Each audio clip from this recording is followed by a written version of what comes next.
Tahu tidak, kalau orang Makassar itu tidak punya kakek.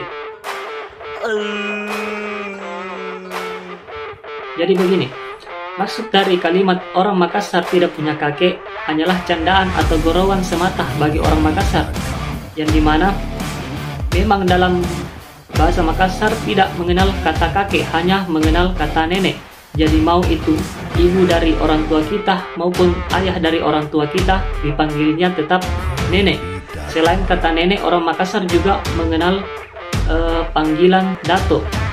Jadi buat orang luar Makassar, jangan berpikir aneh-aneh tentang kalimat orang Makassar itu tidak punya kakek.